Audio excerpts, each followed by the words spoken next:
housing markets are really a reflection, I think, of the ultimate health and strength of cities. I say this because I think COVID-19 has sort of made people think more clearly about some of the challenges in the housing markets and in cities in general. But the truth of the matter is, these were structural problems prior to COVID and have been just exacerbated in many ways by COVID. If we're talking about fairness and equity, both from a racial and economic and a gender perspective, we really need to understand how the cost of housing and the adjacent sort of costs of a functioning or not functioning mass transit system, how all of that comes together, how people live and work, adds up to whether or not you can actually sustain an equitable recovery, and then more importantly, long-term economic growth that also reflects these important goals of a more equitable city. Communities of color are so much more overrepresented in the essential workforce. And this is a heavily community of color workforce that has also been disproportionately impacted by the impacts of COVID. And so I think we really can't separate out race and economic recovery. We can't and we shouldn't. There's so much talk about how we have to integrate these racial, gender, and equity lenses into our plans for recovery and for sustainability. And I think that that's incredibly important because we don't want to ignore how real and disproportionate the challenges are for communities of color and poor people. The ability of any city to be able to make meaningful interventions in order to address some of these issues has to be driven by a strong, diverse economic base. We're at a very interesting point, at least in New York, and I suspect in many other cities that I've worked in, where the politics now are tending to demonize sort of putting economics and economic resiliency and economic growth first, and really saying we need to think about people, neighborhoods, and racial justice. Those two things need to be, by definition, interconnected, and I would argue you want to lead with a very strong economic policy so that you have the opportunity to take and make the kinds of policy changes or interventions necessary to address some of the underlying systemic problems that are real. The key to recovery, because this is not a geographically isolated incident, is the diversity of its economy, which by definition creates a demand for a more diverse workforce. And a more diverse workforce creates a demand and is interconnected to a diversity of neighborhoods, right? A city is its neighborhoods. And it's the neighborhoods and the talent and the multiple different sectors that we need to think of holistically.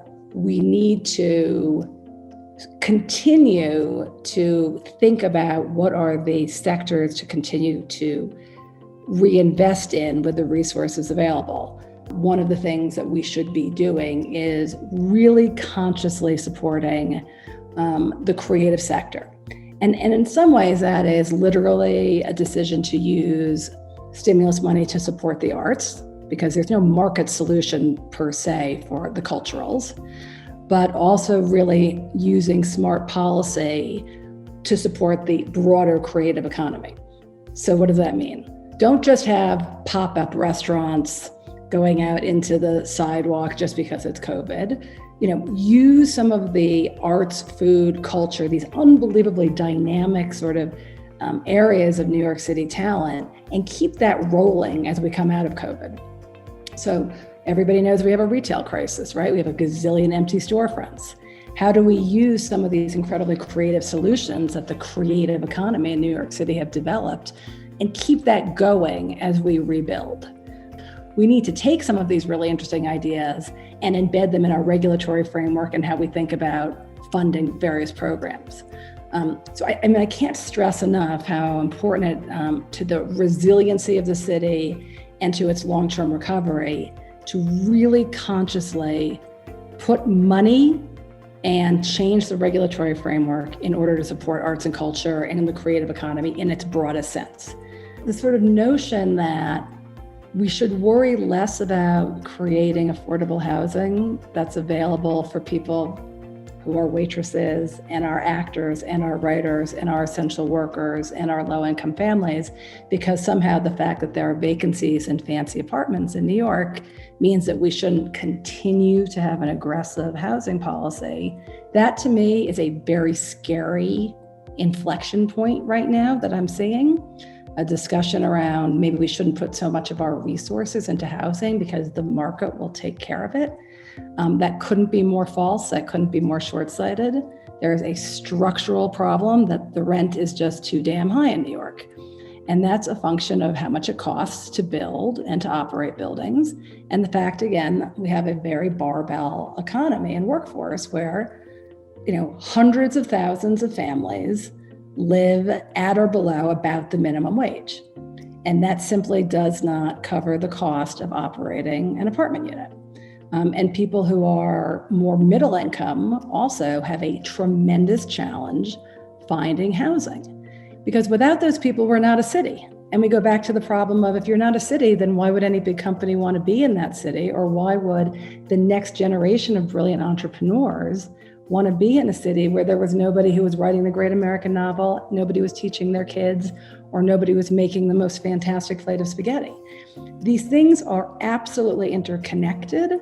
And so you must invest in a housing policy that recognizes the breadth of the problem and that you must continually invest, because the market left to its own devices is simply not going to create enough housing for a healthy workforce. One of the key issues and things to think about is capital investment in housing, whether it's new mixed income housing or in supporting and retaining existing affordable housing, is fundamental to a strong economic recovery. Even if you have a couple of months of data showing that rents are softening, it doesn't even begin to address the problem.